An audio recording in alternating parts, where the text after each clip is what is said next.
Welcome, DIYers and focused learners.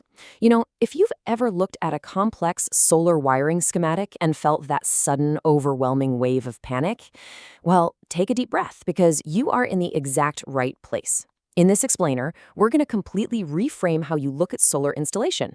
We're tackling phase one of the Deye 6kW hybrid inverter setup. And the absolute best part, the secret to making this completely stress-free, we aren't doing any of this while balanced on a ladder or hunched over a basement wall. Nope, we're treating this as a pre-wiring project. It's a configuration you can do comfortably right at your workbench with a cup of coffee. And that number right there, 6, is our magic number today. We are literally building the central nervous system for a highly capable 6kW Deye hybrid inverter. This box is going to direct the flow of massive amounts of energy. Getting this internal architecture right, that is exactly what separates a clean, super safe setup from a chaotic, messy one. Okay, let's dive right into this. Here's our anatomical breakdown of the distribution box. First up, the pre-wiring strategy. Then, solar DC input wiring, followed by the AC grid and load connections. After that, the manual transfer switch, battery setup and practical tips. And finally, essential grounding requirements. Section 1. The pre-wiring strategy. Like I mentioned, our entire focus right now is just the internal configuration of the box, way before anything gets mounted to a wall. Moving right along to Section 2, solar DC input wiring. This is our very first major zone inside the box, dealing strictly with that raw, direct current power coming straight from the sun. Now, before we start routing any wires, you absolutely need to understand the real secret weapon in this setup. It's the SPD, or surge protection device. Think of this component as your system's personal bodyguard. Wired in parallel, its entire purpose in life is to take the hit from any sudden, massive voltage spikes so your very expensive inverter doesn't have to. Pretty crucial, right? So let's trace exactly how that DC connection path works. For this specific build, we're talking about a string of 8 solar panels connected in series up on the roof. The positive and negative wires from that roof array come down and enter directly into your DC breaker. From there, we wired that DC SPD we just talked about in parallel with the input wires. Finally, the output from the DC breaker routes straight into the inverter's PV1 terminals. And just keep in mind, for this particular setup, we're only utilizing that single PV1 string.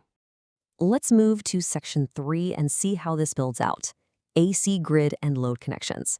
This is where the magic happens, bridging the power coming from the utility grid with the actual electrical loads of your home.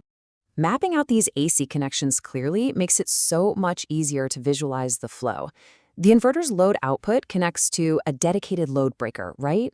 And the output of that breaker feeds into your manual transfer switch, specifically at terminals 4 and 8. Meanwhile, the utility grid connects to its own grid breaker, which then outputs to the inverter's grid input. Oh, and just like we saw on the solar side, we need an AC SPD wired in parallel with that grid input to safeguard everything against those unpredictable external grid anomalies. All right, Section 4, the manual transfer switch. Often abbreviated as the MTS, you can think of this switch as the ultimate failsafe for your home. To really grasp why the MTS is such a game changer, let's contrast its two operational states. In inverter mode, which is usually when the switch is physically flipped up, your house is drawing power directly from the inverter's load output. Simple enough. But what happens if your inverter suddenly needs servicing, or heaven forbid, goes offline completely? That is exactly where bypass mode comes to the rescue. By flipping the switch, you create a parallel connection that bypasses the inverter entirely, running your house directly from the utility grid. Basically, you are never left in the dark. And this brilliantly illustrates exactly how to wire that failsafe. We're eliminating all the guesswork for you right here. Your inverter output connects to terminals 4 and 8. Your grid bypass connection wires into terminals 2 and 6. And finally, the main house breaker, the lines actually feeding your home's main panel, connect to terminals 1 and 5 as the final output leads. It's like a giant puzzle, and these are the exact matching pieces. Moving into Section 5, battery setup and practical tips. This is where we transition from the core electrical routing into storage integration, and I'll share some of those tactile, practical secrets for a really clean DIY build. First, golden rule of the battery setup, do not overcomplicate it. The battery connects directly to the inverter's battery terminals and its BMS communication port. Now, if your battery already features a built-in breaker, installing a separate molded case circuit breaker is completely redundant. Save your time, save your money, and keep the whole system clean and straightforward. Now, let's talk hardware for a second.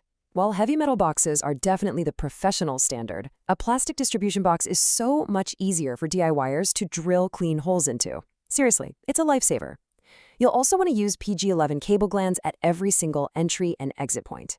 This makes your setup fully waterproof and, perhaps more importantly, keeps pests like lizards from crawling in and shorting out your entire system. Also, just make sure you have the specific crimping tool needed if your Deye inverter comes with those solid-type MC4 connectors. You probably noticed cable ties on that checklist. So you might be wondering, what exactly is the cable tie technique? Well, when you insert multiple thick parallel wires into your breakers, the physical pressure can sometimes cause those breakers to spread apart or even pop open in the box.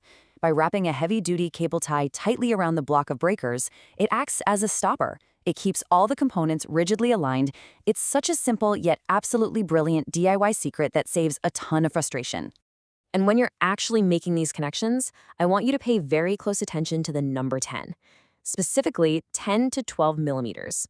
That 10 to 12 millimeter measurement is the exact length you should be stripping your wires. It's just enough to fit snugly into the terminals without leaving any dangerous, bare copper exposed outside the breaker. Once you tighten a wire down, you've got to perform a firm physical pull test. Literally, grab the wire and give it a tug. This tactile check is mandatory to ensure every single connection is perfectly seated. Remember, a loose wire is a fire hazard, but a tight wire, that's pure peace of mind. Finally, we arrive at Section 6, Essential Grounding Requirements. This is the absolutely non-negotiable conclusion to your box build. So the crucial point here is this. Without proper grounding, your surge protectors simply cannot do their jobs.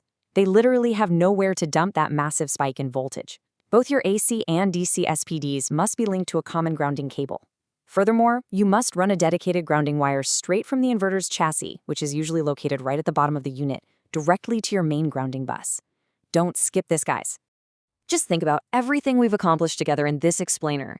You've mapped the DC solar input, you've routed the AC grid, you've established a totally bulletproof bypass switch, and you've grounded the entire nervous system all from the comfort of your workbench. The intimidation factor? Completely gone. But remember, this is just phase 1. Your distribution box is perfectly wired, tested, and grounded off the wall. But the real question is, are you ready to take that confidence outside and conquer the roof?